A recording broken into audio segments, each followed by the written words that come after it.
The world is hell, and men are, on the one hand, the tormented souls, and on the other, the devils in it. This is the radical and somewhat depressing view of Arthur Schopenhauer, the ultimate pessimist. He is often dismissed by many as bringing only misery and destruction in his wake, and people use this to shy away from his philosophy altogether. But if you stay a little longer, it becomes clear that Schopenhauer has deep insights, not just into why we suffer, but also how suffering is ultimately inescapable, and how we should react to this harsh truth. In this video, we'll learn why pain is more powerful than pleasure, why humans suffer more than animals, and how we can turn the horrors of life into shared comfort and intimacy with our fellow man. As always, remember that I cannot represent Schopenhauer's philosophy in all of its rich detail here, and I encourage you to read him for yourself to get all of the fine flavours of his thinking. But without further ado, let's get started. 1. The downsides of thinking. Have you ever looked at a dog? They seem almost constantly serene and content with their lot in life. Unless something actively awful is happening to them, like they're starving, or their leg has been chopped off, or they're completely abandoned, they are just chilled.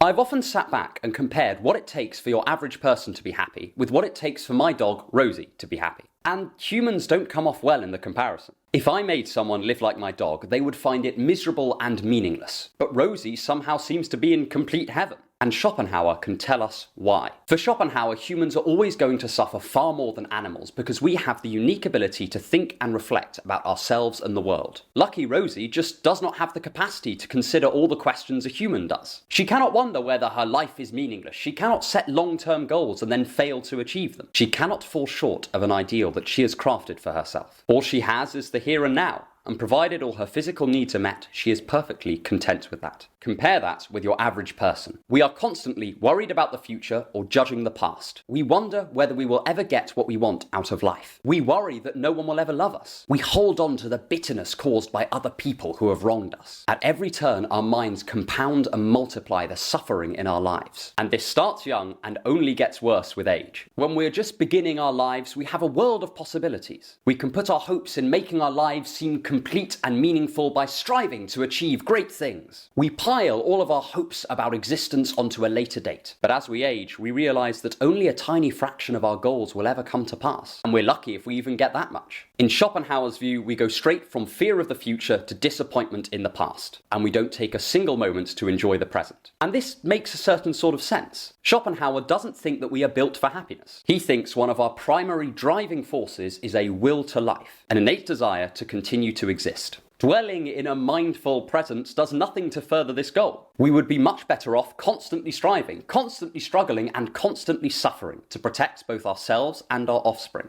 It's a sort of Darwinist pessimism. But it's not all bad news. There is a small consolation in this view. It is tempting when we feel awful or miserable or inadequate to paint this as a problem with us. We are defective in some way, or our mind is broken, or we are uniquely unhappy people. But Schopenhauer reassures us that this is not the case. Firstly, he points out that our suffering emanates from something really quite beautiful about us.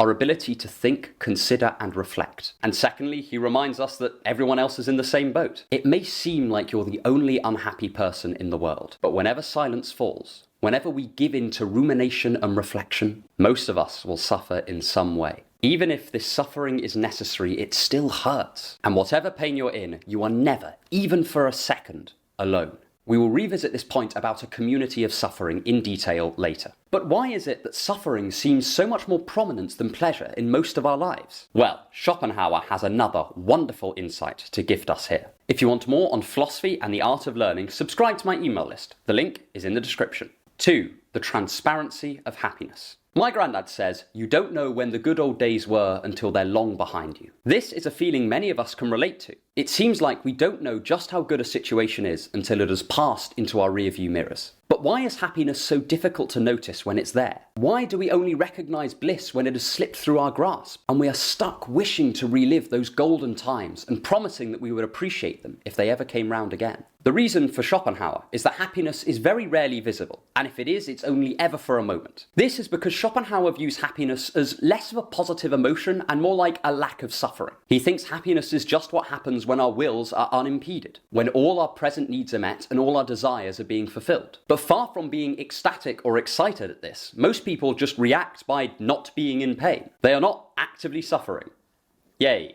But this is hardly a counterbalance to the kind of intense suffering people feel when their needs are not met. This invisibility of happiness is one of the reasons Schopenhauer is considered a pessimist. He thinks we are fundamentally more suited to suffering than to joy. And again, his justification for this view is found in his concept of the will to life. What sort of function would happiness or contentment serve for our survival? If we were naturally contented beings, we would let ourselves get eaten by a bear while we were pondering the intricate layers of our joy. For Schopenhauer, it would just be nonsensical for our natural state to be happiness. To quote a famous Australian comedian, contented Homo erectus was eaten by the saber-toothed tiger. Schopenhauer sometimes gives the impression that it's a lost cause to try and turn this passive state of happiness into an active one. But call me a naive optimist, I think there is hope there. The answer for me can be found in gratitude. One of the great admirers and fiercest critics of Schopenhauer was Friedrich Nietzsche. And in his great work, The Gay Science, he speaks of the reluctance humans have to express gratitude. They see it as a mark of their dependency on other people. But I think this is nothing to be ashamed of. Gratitude is like a form of alchemy. It can transform a dull or merely satisfactory situation into one of absolute bliss. And it does this, in Schopenhauer's language, by reining in our wills so that reality exceeds our expectations. In early Buddhism, many of the monks that went to spread the word of the new religion were insulted, beaten, and killed. And in one ancient fable, a monk who is about to embark on a journey of preaching is asked what he will do if the people there insult him. And he says he will be grateful that they don't hit him. Then he is asked, what if they hit him?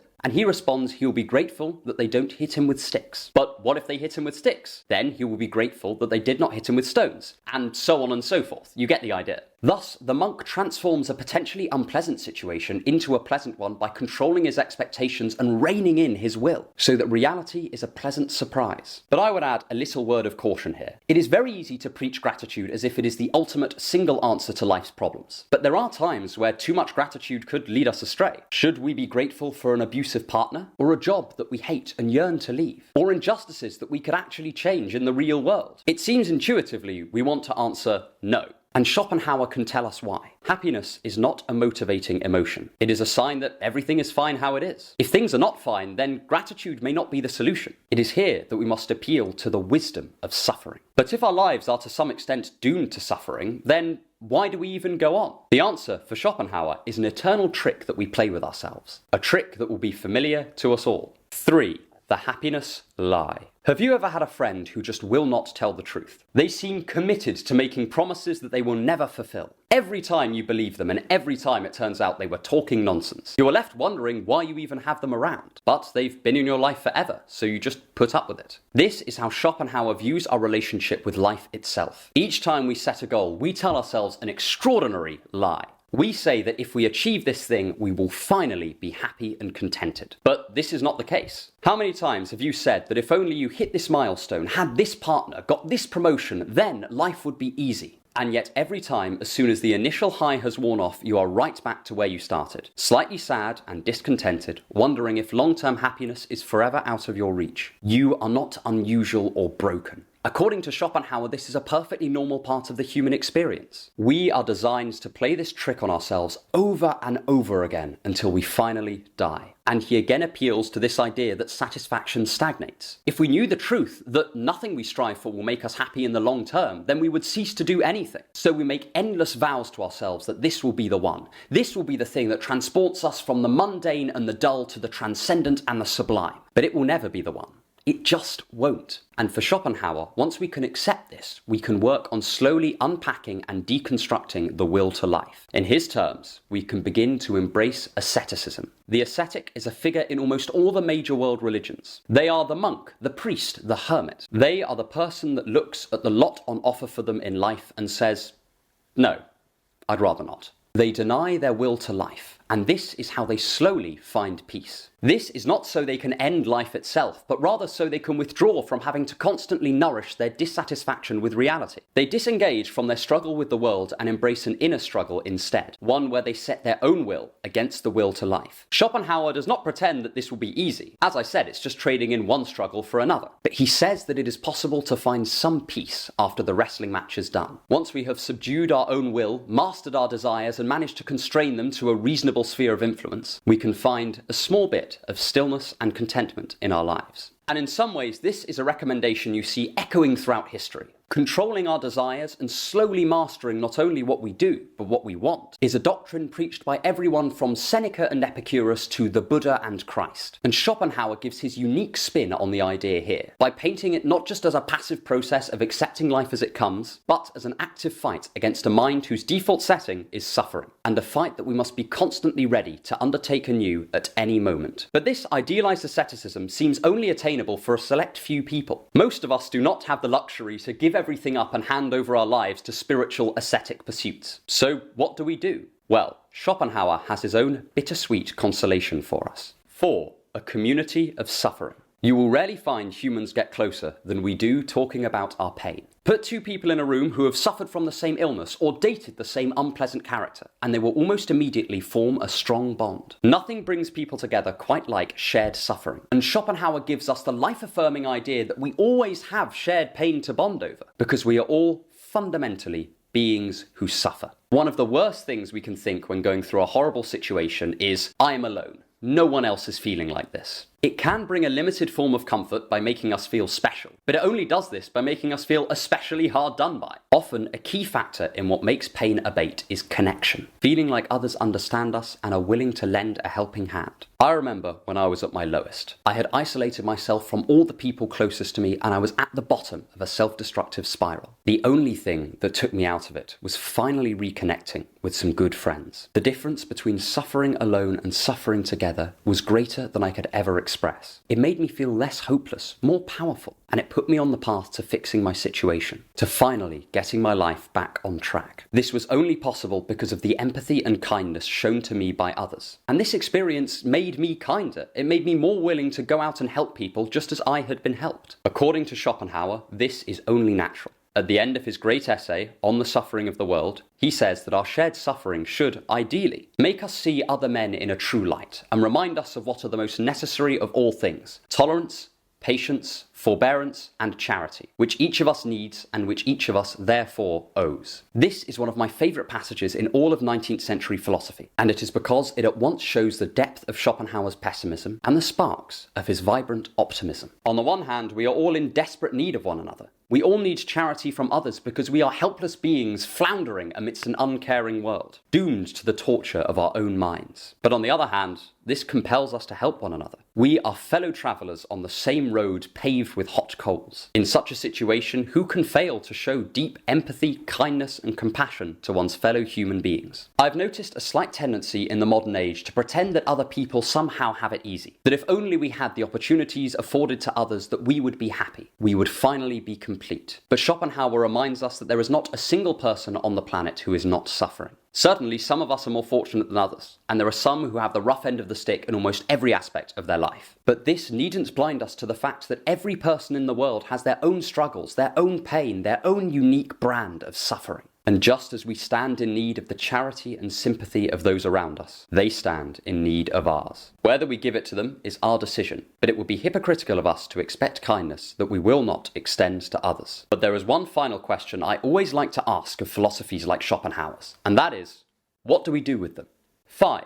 What to do next? It is easy to look at philosophers like Schopenhauer and ask what on earth we're going to do with this information. And one of my strongest held beliefs is that philosophy should be useful. It should connect with your life in some way. With Schopenhauer, this is notoriously difficult because at first glance he seems like such an extreme pessimist. He talks of the inescapability of suffering, the invisibility of happiness, and the dishonesty at the core of our lives. How can someone like this help us? Won't he just make us feel like our lives are pointless? Well, call me naive, but I think there are many insights in his pessimism, and some hints on how to find solace in a cold world. Firstly, it encourages us to accept that life is going to have a lot of pain in it. I remember when I was about 16, a friend of mine went through a breakup, and because he was also 16, it seemed like the end of the world to him. In a moment of misery-induced clarity, he said, "I did not know I could hurt this much. What an awful thing to learn." It seemed like the pain of having his worldview challenged was almost as bad as his heartbreak. Schopenhauer allows us to avoid such situations by showing how life was always going to consist of suffering. We will certainly be sad, but we won't be surprised. Secondly, Schopenhauer's figure of the ascetic provides some hope for us all of alleviating the cycle of needs and wants that traps us in unhappiness. We can take a little bit of wisdom from other thinkers like Epicurus and the Buddha and learn to limit our wants through careful training and mastery of our own will. Obviously, this is a huge topic and I can't go into detail about it here, but the book On Happiness by Epicurus is a good place to start, as well as the work of Stoic philosopher Epictetus. Lastly, Schopenhauer morphs suffering into something that can bring people together. So often when we are hurting, we want to rage against the world and wallow in our own misery, convinced that our suffering is unique. Kierkegaard talks of this sort of behaviour as an advanced form of despair. Schopenhauer warns us against doing this. He thinks that a recognition of the sheer ubiquitousness of suffering should encourage a deep empathy for one another. He says we should not greet each other as sir or madam, but instead as fellow sufferer. We are all in the same battered boat, and we ought to stick together if we're going to make the best of it. What a beautiful thought from one of the most pessimistic philosophers in history. As always, I encourage you to read Schopenhauer for yourself. A good place to start is his essay on the suffering of the world.